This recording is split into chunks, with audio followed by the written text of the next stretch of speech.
爆棚足球台。今屆港超揭幕戰好似有隊新球隊以3-1逼爆東方，好犀利喎！你不如介紹下？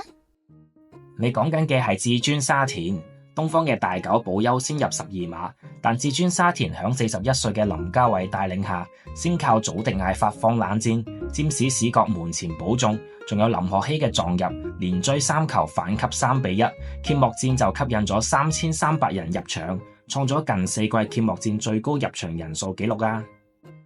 哇，咁正！咁佢哋今季會唔會想拎港超冠軍呢？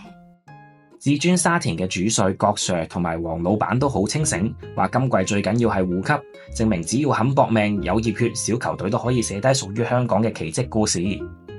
你之前講過呢隊波叫做至尊沙田，係因為老細叫做黃至尊，咁佢又係老細又係球員，乜老細可以揀自己落場嘅咩？你講多少少呢隊波嘅歷史嚟聽下。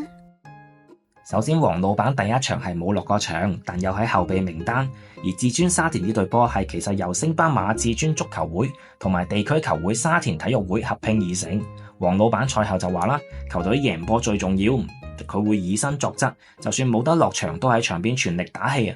佢話會默默努力練波，爭取機會，相信成個球季流場總有機會上陣咁話。我睇一睇黃至尊嘅資料，原來佢唱歌又得，踢波又得，仲識得搞球會啊！佢應該係你偶像嚟啊啩？佢做晒你想做嘅嘢啊！黃老闆的確實係娛樂界大亨，佢搞過好多大型音樂會。佢2023年創立至尊足球會，由丙組開始踢，3年內連續升級。今年再同沙田合作，成為至尊沙田，首戰港超。根據報道佢仲邀請咗女團 Kala 成員做球隊大使，擺明想將娛樂結合運動，吸引更多年輕球迷入場支持本地波啊！季前有啲網民話至尊沙田係充數隊，話佢哋嘅陣容唔夠，點知第一場就贏咗上季第4名嘅東方。至尊沙田用行動證明咗，只要肯拼搏、有熱血，冇嘢係冇可能嘅。